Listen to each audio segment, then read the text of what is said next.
خواتین و حضرات کو عارف کسان کے چینل پر خوش آمدید۔ آج کا ولاگ جو ہے وہ بہت ہی اہم ہے، اور وہ اس لیے آپ جانتے ہیں کہ سویڈن میں اس وقت ریزیڈنس پرمٹ لینا، یہاں کا مستقل ویزا لینا، ورک پرمٹ لینا، اس کو ایکسٹینڈ کروانا بہت مشکل ہے۔ اور اگر کوئی 3-4 سال اس سارے سفر میں گزرتا ہے اور وہ تمام جو ہے وہ مراحل طے کرتا ہے، اور آخر میں جا کے جب پرماننٹ ریزیڈنس کی باری آئے تو ان کا جو ہے وہ کیس ریجیکٹ ہو جائے تو انہیں کتنا افسوس ہوگا، اور پھر اس کے ساتھ انہیں ملک چھوڑنا پڑے گا۔ اور بعض اوقات بہت معمولی غلطیاں ہوتی ہیں جو شاید لوگوں کے ذہن میں نہیں ہوتی،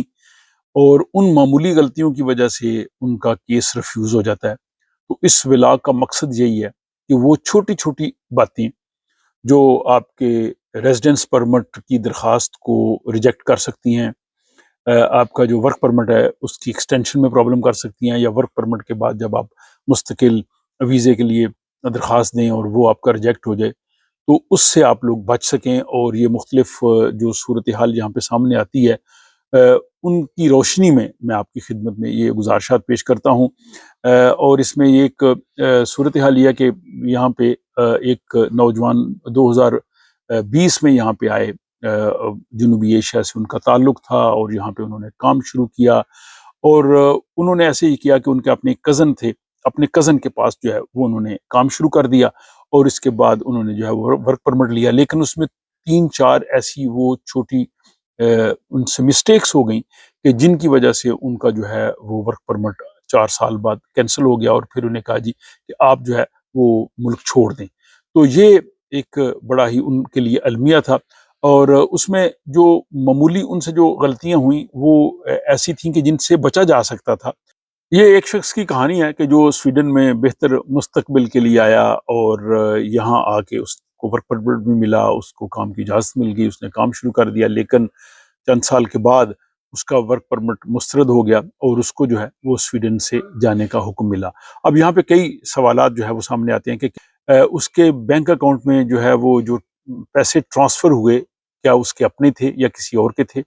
کیا کمپنی ریئل تھی جس نے اس کو کام دیا تھا، اور اس کی رہائش اور باقی جو معاملات تھے انہوں نے اس کیس کو کیوں پیچیدہ کیا۔ تو یہ معاملہ اس وقت شروع ہوا جب وہ یہاں سویڈن آئے، یہاں آ کے ان کو ورک پرمٹ ملا،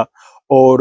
یہاں پہ ایک جو بجلی کے کام کے حوالے سے ایک ورک شاپ ہے، یعنی الیکٹریشین کے طور پہ انہوں نے یہاں پہ کام شروع کیا۔ وہ کہتے جی کہ میں بجلی کے کام کا ماہر ہوں، اور وہاں پہ ان ایک قریبی ایک رشتہ دار تھے جن کی اس حوالے سے جو ہے وہ ورک شاپ تھی، جہاں پہ جو ہے وہ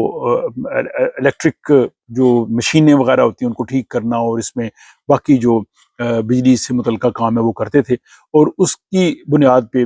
جو ہے ان کا ورک پرمٹ اپلائی ہوا، اور حکام نے اس کو جو ہے وہ ورک پرمٹ دے دیا، اور اس کے بعد جو ہے وہ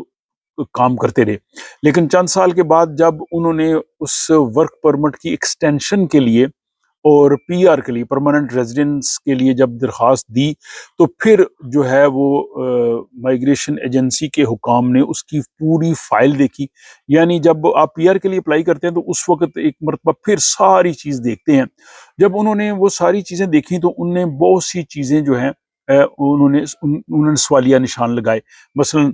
کام کی جگہ، رہائش کی جگہ،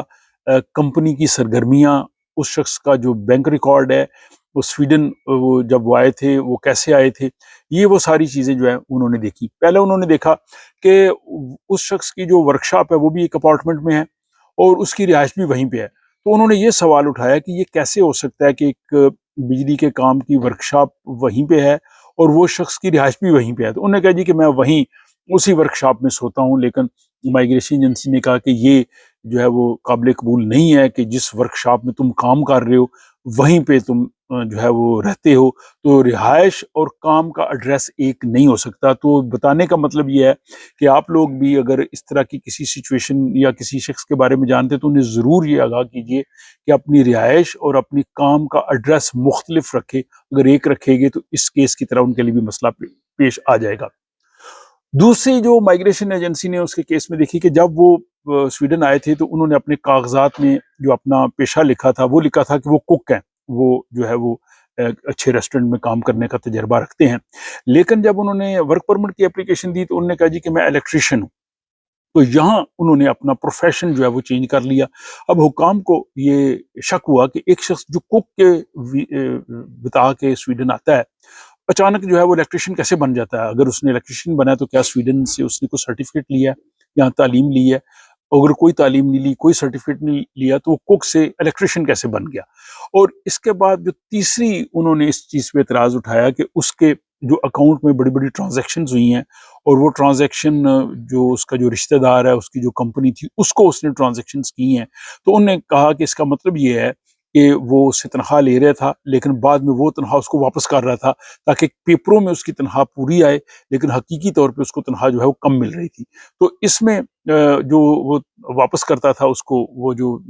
تنخواہ یا ٹرانزیکشنز، اس میں کسی جگہ لکھتا تھا یہ میں کرایہ آپ کو ادا کر رہا ہوں، یا میں نے آپ سے قرضہ لیا تھا اس شکریہ، میں لون واپس کر رہا ہوں۔ تو انہوں نے اس چیز کو مائگریشن ایجنسی نے نہیں قبول کیا۔ انہوں نے کہا جی ایسا نہیں ہو سکتا کہ آپ کسی رشتہ دار کے ساتھ رہ رہے ہیں، اسی کمپنی میں کام کر رہے ہیں، اور آپ کہہ رہے ہیں جی میں نے اسے گاڑی خریدی ہے اور میں اس کی قسطیں دے رہا ہوں، کرایہ دے رہا ہوں۔ انہوں نے کہا جی اس پہ انہوں نے بہت شک کا اظہار کیا۔ انہوں نے کہا جی کہ ایسا جو ہے وہ یہ نہیں ہے، اصل میں بنیادی طور پہ یہ ہوگا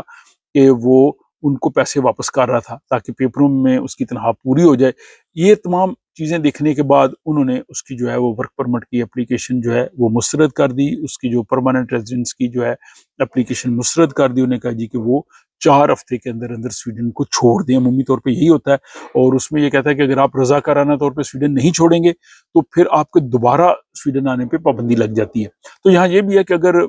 کسی کو اس طرح کا فیصلہ آ جائے اور اس کے بعد انہوں نے عدالت سے رجوع کیا، عدالتوں نے بھی اس کے جو ہے وہ ریجیکشن کر دی، تو اس کے بعد پھر آپ کو ملک جو ہے وہ رضاکارانہ طور پہ چھوڑ دینا چاہیے تاکہ دوبارہ آنے کا آپ کے پاس جو ہے وہ چانس رہے۔ لیکن اگر آپ نہیں چھوڑیں گے تو اس کے بعد پھر ظاہر ہے کہ اگر پتہ تو انہیں چل جاتا ہے۔ جیسے آپ دیکھیں کہ یہ پی آر کی اپلیکیشن کے لیے گیا ہے، اور انہوں نے اس کی پہلی درخواست نکال دی ہے کہ جب پہلی دفعہ آئے تھے تو اس میں پروفیشن میں کیا لکھا تھا۔ تو یہ چیزیں جو ہے وہ آپ ذہن میں رکھیں، فرسٹ ٹائم اگر جو آ رہے ہیں، جو آپ انفارمیشن دے رہے ہیں، ہر اپلیکیشن کی فوٹو کاپی اپنے پاس رکھتے جائیں،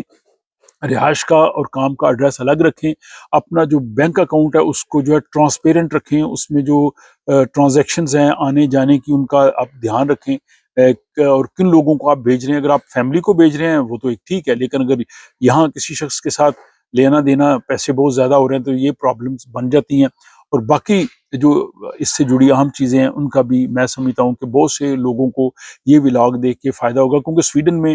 جیسے میں نے شروع میں کہا کہ ابھی امیگریشن لینا خاصا مشکل ہے، لیکن اگر آپ سارا کر کے جو